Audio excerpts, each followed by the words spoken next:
Tel Aviv, Israel. Kepanikan melanda jantung pemerintahan Israel pagi ini setelah sebuah bendungan utama di bagian utara negeri itu dilaporkan lumpuh total akibat serangan rudal yang diduga diluncurkan dari wilayah Iran.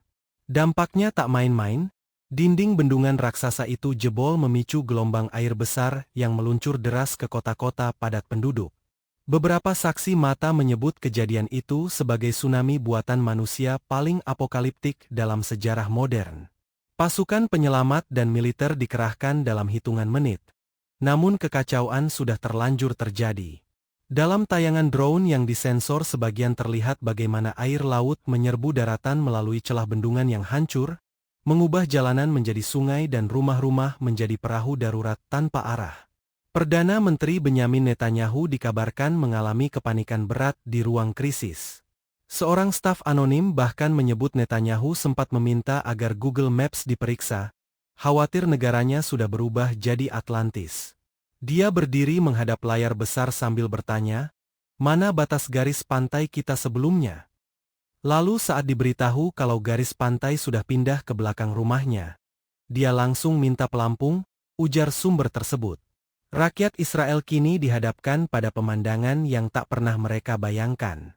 Laut tidak lagi hanya di barat, tapi juga di utara, timur, bahkan sebagian selatan.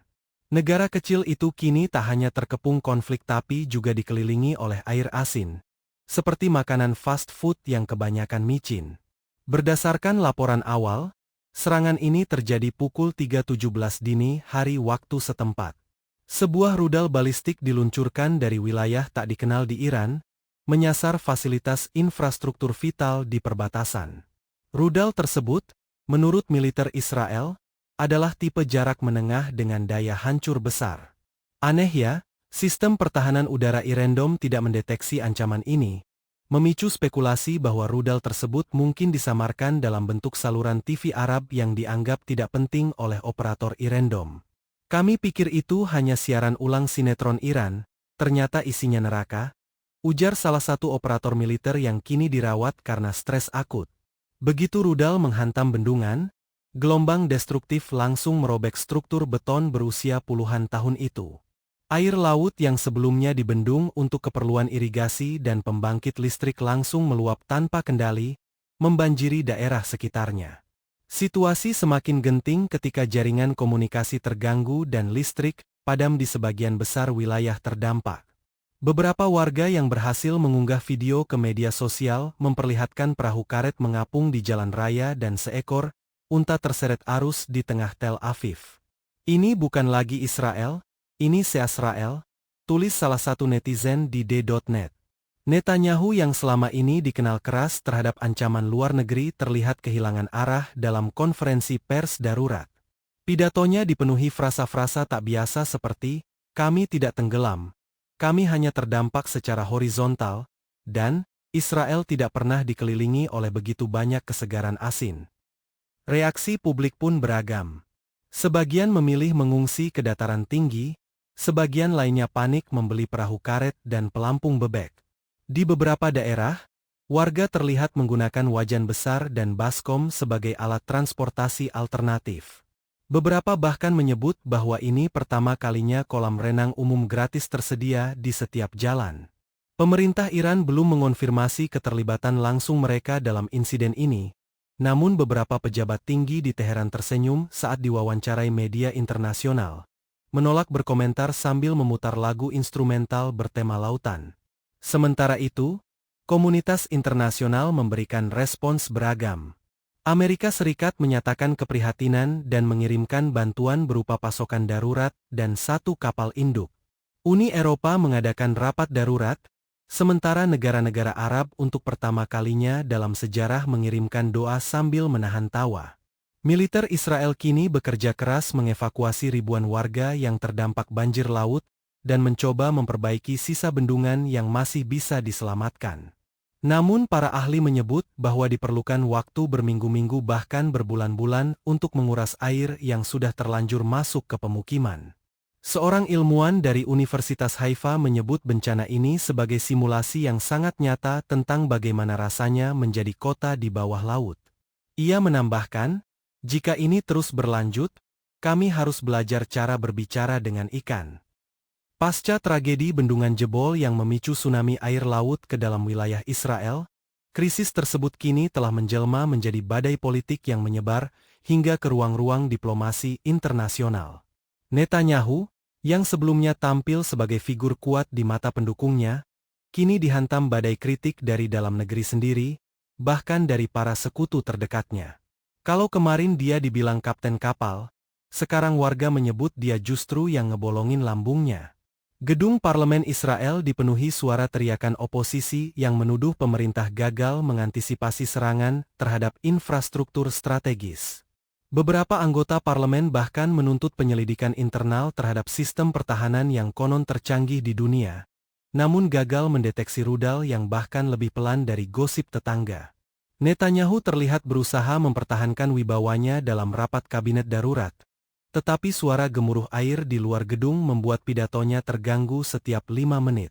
Di tengah upaya menjelaskan strategi balasan ke Iran, alarm banjir kembali menyala, membuat semua menteri berlari sambil memegangi map seperti pelampung. Dunia internasional menyimak perkembangan ini dengan canggung. Amerika Serikat, mitra utama Israel, berada dalam posisi sulit. Dukungan politik tetap disampaikan melalui pernyataan resmi Gedung Putih. Tetapi di belakang layar, beberapa diplomat mulai geleng-geleng kepala melihat bagaimana situasi di Israel berubah drastis dalam hitungan jam. Seorang pejabat luar negeri, Alili Sams, dikabarkan menyindir dalam pertemuan tertutup. Biasanya kalau kita kirim bantuan ke Timur Tengah bentuknya rudal.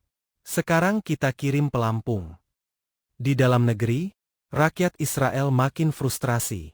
Ribuan warga masih terjebak tanpa akses ke makanan, air bersih, atau listrik. Banyak yang marah karena merasa pemerintah lebih sibuk berdebat soal siapa yang salah daripada menyelamatkan warga. Seorang warga di Haifa berkomentar pedas kepada wartawan, "Kami bukan butuh janji, kami butuh rakit." Di media sosial, gelombang satire tak terbendung. Tagar tsunami Israel dan Netanyahu sudah jadi trending. Banyak meme memperlihatkan Netanyahu duduk di atas kursi plastik mengapung sambil membaca pidato. Ada juga yang mengedit wajahnya di tubuh SpongeBob dengan caption, "Saya Perdana Menteri, bukan penjaga kolam." Sementara itu, musuh-musuh politik Netanyahu mulai memanfaatkan celah ini untuk meraih simpati publik. Beberapa menyuarakan perlunya perubahan kepemimpinan dengan dalih bahwa bangsa tidak bisa dipimpin oleh seseorang yang lebih sibuk menyelamatkan wajah daripada menyelamatkan rakyat. Sementara itu, ketegangan dengan Iran semakin memanas. Israel menuduh langsung Iran sebagai dalang di balik serangan tersebut, namun Iran tetap membantah meskipun salah satu stasiun TV-nya menayangkan parade miniatur bendungan hancur dengan iringan musik dangdut remix versi Farsi. Israel menuntut tindakan tegas dari komunitas internasional, tapi banyak negara memilih bungkam atau justru menahan komentar karena tak ingin memperkeruh konflik yang sudah basah kuyup dari semua sisi. Badan PBB untuk Penanganan Bencana menyebut kejadian ini sebagai kombinasi unik antara serangan militer dan bencana iklim. Biasanya kami tangani perang atau banjir. Sekarang kami dapat dua-duanya sekaligus. Combo paket hemat, tapi untuk neraka, kata salah satu juru bicara mereka. Kini semua mata tertuju pada langkah berikutnya dari pemerintah Israel. Akankah mereka membalas dengan serangan militer yang bisa memicu perang terbuka, atau memilih fokus pada pemulihan dan krisis kemanusiaan yang tengah berlangsung? Jawabannya belum jelas. Yang pasti, gelombang berikutnya bukan lagi datang dari laut, tapi dari kemarahan rakyat, tekanan internasional, dan rasa malu yang mulai meresap lebih dalam daripada air asin. Ini bukan hanya tsunami air, kata seorang pengamat politik di Yerusalem, ini tsunami kepercayaan, dan tidak ada bendungan yang cukup kuat untuk menahan itu. Krisis yang menimpa Israel kini tidak lagi sebatas bencana fisik akibat jebolnya bendungan dan masuknya air laut ke wilayah daratan. Kini krisis tersebut merembet ke dalam aspek sosial yang jauh lebih dalam dan kompleks. Tsunami air menjadi tsunami identitas, tsunami eksistensial. Untuk pertama kalinya dalam sejarah modern Israel, ancaman tidak datang dari luar pagar pemukiman, melainkan dari dalam.